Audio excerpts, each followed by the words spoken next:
Okay, hi all and happy new year সবাইকে 2026 is here.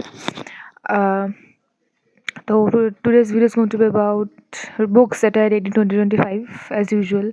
অনেকের পেজেই আমি দেখলাম অনেক বুক রিভিউয়ার্স বা যারা বই নিয়ে কাজ করেন তাদেরকে আমি ফলো করি, তারা ভীষণ ইন্টারেস্টিং কন্টেন্টস নিয়ে আসেন। তো বেশি বই পড়া হয়নি 2025 সালে, লাইক আমি দার্জিলিংয়ে থাকি। এবার এমনটা না যে আমি সবসময় ওখানে থাকি, ওখানেও থাকা হয় আবার এখানেও আসা হয় 50-50, বিকজ বেশি ডিস্টেন্স নয় আমাদের বাড়ি থেকে দার্জিলিং, জলপাইগুড়ি থেকে দার্জিলিং। সো ছুটি ছাটা পেলে চলে আসা হয়, আর আসলে অবভিয়াসলি বইটাই পড়া হয়। But life is getting বিজিয়ার, so বেশি বই পড়তে পারিনি গত বছর, সরি। এবার তবুও যে কটা বই পড়েছি সে কটা বই দেখাচ্ছি। তো let's start the video. First is 54 by Sharanjit Chakraborty.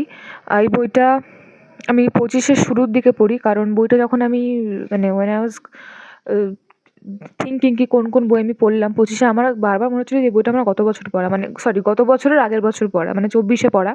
But এটা 25-এ পড়া, 25-এর শুরুর দিকে পড়া। প্রিটি গুড নভেল, যেরকম শরঞ্জিত হয়ে থাকে, লাভ নিয়ে, বিভিন্ন অ্যাসপেক্টস অফ লাইফ নিয়ে, as usual he writes, and very interesting again as usual. So pretty good and I recommend it. পড়বেন আপনারা। এটা রিভিউ চাইলে আমি দিতে পারি, প্লিজ কমেন্ট। সেকেন্ড ইজ প্রেত যক্ষ ও অন্যান্য, অভিক সরকারের কে একটু বলি। ওনার একটা বই রিভিউ আমার অলরেডি দেওয়া, আমার প্রিভিয়াস যখন আমি শুরু করি আমার চ্যানেল, তখন শুরুর দিকে একটা ভিডিও আছে ওনার একটা লেখা বই নিয়ে। এবার দ্য থিং ইজ, অভিক সরকারের একটা গল্প আছে ভোগ বলে, সানডে সাসপেন্সে। তো ওখান থেকে আমার পার্সোনালি ওনার ব্যাপারে জানা, বা ওনার গল্পটাই আমার ফার্স্ট শোনা অডিও স্টোরি, যেহেতু সানডে সাসপেন্স আপনারা সবাই জানেন। But later I discovered his other novels and other writings. এবং আমি যেটা দেখলাম বা বুঝলাম সেটা হচ্ছে যে উনি ব্ল্যাক ম্যাজিক, তন্ত্রমন্ত্র নিয়ে লেখেন, বেসিক্যালি সুপার ন্যাচারাল জিনিস নিয়ে লেখেন। But the thing is, super natural লেখা বলতে, টু বি ভেরি অনেস্ট, আমার ভীষণ একঘেয়ে লাগে এই জিনিসটা, কারণ বেশিরভাগ রাইটারই ওই শিরদাঁড়া দিয়ে ঠান্ডা স্রোত, ওই হ্যানা ত্যানা যা আর কি হয়ে থাকে, নর্মাল ভূতের গল্প, ভেরি প্রেডিক্টেবল আর কি, আগে থেকে বলে দেওয়া যায় যাচ্ছে এটা হচ্ছে এরপর এটা হবে, ভেরি প্রেডিক্টেবল। এবার ওনার লেখা আমি দেখলাম যে it's not predictable and it's very dark, খুব ডার্ক, এবং ভীষণ এবং উনি খুব রিসার্চ করে লেখেন, যেটা আমি দ্য মোস্ট ফ্যাসিনেটিং থিং, উনি খুব রিসার্চ করে লেখেন। তো আমি ওনার লেখা, আপনারা যদি বলেন এই বইটার রিভিউ আই ডোন্ট রিমেম্বার দেওয়া হয়েছে কিনা, বাট আমি ওনার পড়া যেগুলো বই আছে সেগুলো রিভিউ নিয়ে, শুধুমাত্র ওনার রিলেটেড স্পেশাল অভিক সরকারের ভিডিও নিয়ে আসতে পারি। Do comment and let me know whether you want it or not. Okay, let's move on to the third one. এটার রিভিউ আমার দেওয়া, আমি এটার কথাই বলছিলাম, খোড়া ভৈরবীর মাঠ। এটা অভিক সরকার, এটা রিভিউ দেওয়া আছে। তো খোড়া ভৈরবীর মাঠ বইটার নাম, এবং এই বইয়ের নামে let me see, I think তিনটে না চারটা উপন্যাস এখানে দেওয়া। খোড়া ভৈরবীর মাঠ, কালিয়া মাসান, হ্যাঁ দুটো উপন্যাস দেওয়া, কালিয়া মাসান আর খোড়া ভৈরবীর মাঠ। তো এবার ব্যাপারটা হচ্ছে যে, লেখা এসে উনি খুব রিসার্চ করে লেখেন। তো খোড়া ভৈরবীর মাঠ হচ্ছে সেকেন্ড উপন্যাস, যেটার নামে এই বইটার নাম। তো এবার খুব রহস্যময় একটা কাহিনী, এক জমিদার বাড়ি এবং সেখানকার লোকেদের মধ্যে ঘটে যাওয়া এক আতঙ্ক, কি হয় কি না হয় সেটা জানতে হলে বইটা পড়তে হবে। এটা রিভিউ দেওয়া, so go to check it out if you want. Okay, so the fourth one is, এটা আমার এখনও অবধি পড়া one of the most interesting books, because আমার লোকের রিয়েল লাইফ এক্সপিরিয়েন্স নিয়ে পড়তে ভালো লাগে, বিশেষ করে যদি সেটা ফেলুদা রিলেটেড কিছু হয় তো আরোই ভালো লাগে, কারণ ফেলুদার আমি পার্সোনালি বিশাল বড় ফ্যান। তো এবার স্বাভাবিকভাবে ফেলুদাকে নিয়ে সিনেমা করা, সেই সিনেমাতে অভিনয় করা অ্যাক্টরদেরকে নিয়ে জানতে আরও ভালো লাগে। এটা ফেলুদার প্রথম তোপসে বইটার নাম, সিদ্ধার্থ চ্যাটার্জির লেখা। আপনারা জানেন সোনার কেল্লা আর জয় বাবা ফেলুরাম দুটো সিনেমা সত্যজিৎ রায় নিজের হাতে ডিরেক্ট করেছিলেন। তারপরে উনি আর করেননি, কারণ সন্তোষ দত্ত মারা যান, মানে জটায়ু। আর উনি চাননি যে ওনাকে জটায়ুকে ছাড়া কোনো সিনেমা বানাতে বা ওনার রিপ্লেসমেন্টে অন্য কাউকে আনতে, বিকজ ইটস ইম্পসিবল ওনার মতে এবং আমার মতেও তাই। তো এই দুটো সিনেমায় অভিনয় করা, তোপসের চরিত্রে অভিনয় করা যে ব্যক্তিটি সিদ্ধার্থ চট্টোপাধ্যায়, ওনার রিয়েল লাইফ এক্সপিরিয়েন্স বলতে সত্যজিৎ রায় স্যারের সাথে কাজ করার এক্সপিরিয়েন্স, শুটিংয়ে গিয়ে বিভিন্ন ধরনের ঘটনা, ফানি হোক সিরিয়াস হোক, সেগুলো নিয়ে এক্সপিরিয়েন্স, এবং আরও যারা যারা ছিলেন শিল্পী, কামু মুখার্জি, তারপর কি নাম উৎপল দত্ত, ওনাদের সাথে এনকাউন্টার, বিভিন্ন বিভিন্ন বিষয় নিয়ে ওনার এই বইটা লেখা, ফেলুদার প্রথম তোপসে বাই সিদ্ধার্থ চ্যাটার্জি।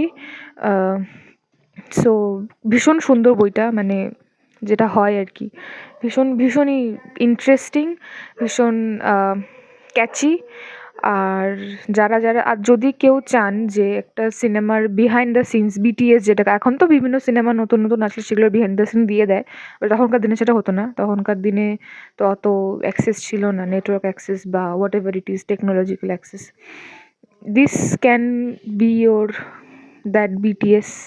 আপনি জানতে পারবেন যে কী হয়েছিল সেই আমরা যে বিভিন্ন ধরনের ওই সোনার কেল্লা একটা সিন আছে খুব বিখ্যাত লেজেন্ডারি সিন, ওই উটে করে ফেলুদারা যাচ্ছে, তো সেগুলোর বিহাইন্ড দ্য সিনস অ্যান্ড কীভাবে এক একটা সিন শ্যুট করা হতো এবং কতটা চ্যালেঞ্জিং ছিল সেটা একজন পরিচালকের পক্ষে সেই সময়। এখন তো অনেক টেকনোলজি হ্যাজ ইভলভড, বাট সে সময় তো ছিল না। So you can read this book, ভীষণ interesting, like I said. Review চাইলে আমি আনবো।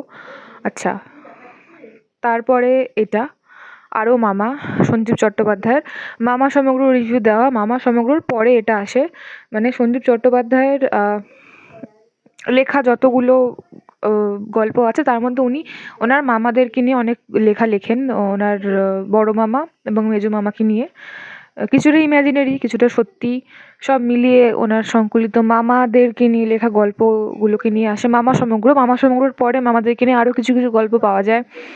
তো তারপরে সেটা নিয়ে আসে আরও মামা। তো এটা হচ্ছে মামা সমগ্রর সিকুয়েল বলতে পারেন, নট সিকুয়েল, মামা সমগ্রর পার্ট 2 বলতে পারেন, যেখানে আর কি আরও মানে মামাদেরকে নিয়ে অন্যান্য গল্পগুলো প্রকাশিত হয়েছে যেগুলো আগে আমরা পড়িনি। তবে একটা জিনিস ইজ ভেরি ডিসঅ্যাপয়েন্টিং, সেটা হচ্ছে এই বইটা নিয়ে, সেটা হচ্ছে যে মামা সমগ্রর কিছু কিছু গল্প এখানে দেওয়া আছে, একই গল্প অন্য নামে। এটা আমার মনে হয় করাটা উচিত না। হ্যাঁ, এমন না যে সব গল্প পুরনো, কিছু কিছু নতুন গল্প আছে, বাট পুরনো গল্প দু একটা আছে। কিন্তু এখানে লেখা যে মামাদের নিয়ে প্রকাশিত হওয়ার, মামা সমগ্র প্রকাশিত হওয়ার পর মামাদের নিয়ে আরও কিছু লেখা প্রকাশিত হয় বিভিন্ন পত্র পত্রিকায়, যেগুলো মামা সমগ্র থেকে বাদ পড়ে গেছে। সেরকমই সঞ্জয় চট্টোপাধ্যায়ের মামাদের নিয়ে কিছু মজার উপন্যাস ও গল্প সংকলনে প্রকাশিত হলো। আমার বক্তব্য হচ্ছে যে যদি এগুলো আগে মামা সমগ্রতে না থাকে তাহলে এখানে দিন, বাট মামা সমগ্রতে যেগুলো অলরেডি দেওয়া সেগুলো এখানে আবার দেওয়ার কি মানে? I am not like you know expressing my rage or anger, but because সেরকম কোনো ব্যাপার না। বাট তবে হ্যাঁ, আপনারা যদি কেনেন তবে একটা জিনিস জেনে কিনবেন যে এই বইটা সব নতুন এমনটা না। শুধু সঞ্জয় চট্টোপাধ্যায়ের ফ্যান কেউ হন আর ওনার মামাদের নিয়ে লেখার ফ্যান কেউ হন, মামা সমগ্র কিনে থাকেন, তাহলে বলে রাখি মামা সমগ্রর কিছু কিছু গল্প এখানেও পাবেন। তো সব নতুন হবে এটা এক্সপেক্ট করবেন না। রিভিউ চাইলে আবার আনবো। আর এটা last but not the least, শূন্যপথের মল্লিকা বাই স্বর্ণদীপ চক্রবর্তী। তো এটা আমার এই চ্যানেল শুরু করার ফার্স্ট রিভিউ ছিল এটা, শূন্যপথের মল্লিকা। তো এটা হচ্ছে সেই উপন্যাস, ভীষণ সুন্দর। একটা জায়গাতে এমন একটাও জায়গা নেই যেখানে গিয়ে বোরিং লাগে, বাট কিছু কিছু জায়গা বা কিছু কিছু কী বলবো ক্যারেক্টারে, উনি সঞ্জয় চক্রবর্তী যেটা করেছেন সেটা হচ্ছে উনি বিভিন্ন ক্যারেক্টারের পয়েন্ট অফ ভিউ থেকে বিভিন্ন লেখা লেখেন, যেটা আমার ভীষণ পার্সোনালি খুব ভালো লাগে। এই স্টাইলটা খুব কম আমি দেখেছি ইউজ হতে, বাট শূন্যপথের মল্লিকাতে কিছু কিছু জায়গায় ইজ ভেরি প্রেডিক্টেবল, মানে আমার প্রেডিক্টেবল লেগেছে। এটার রিভিউ আমার একদম ফার্স্ট ভিডিওটা এটারই রিভিউ, তো please if you want go check it out. এটার যদি রিভিউ চান আপনারা, এটা একাডেমি পুরস্কার, এটা academy I am not sure Ananda Puraskar বা কিছু একটা পুরস্কার এটা পায়। তো যাই হোক, এটা পুরস্কার পাওয়ার মতনই বই। শরৎ চক্রবর্তীর সেই ম্যাজিক, সেই লেখনের অপূর্ব গুণ এখানে ভীষণভাবে বর্তমান। আর প্রচ্ছদটা একটু boring, that's it. As a Smaranjit fan আমি এক্সপেক্ট করি যেন বইয়ের প্রচ্ছদটাও সেরকম হয়। আমার পার্সোনাল ফেভারিট হচ্ছে আলোর গন্ধ, ওটার প্রচ্ছদটা অসাধারণ। তো যাই হোক, অপ্রাসঙ্গিক কথা বলে লাভ নেই। So these are the books that I have read in 2025. তো দ্যাটস ইট। অ্যান্ড আরও বইয়ের রিভিউ নিয়ে আসবো। I have been reading one book. তো যাই হোক, that's it, and thanks for watching. Thank you.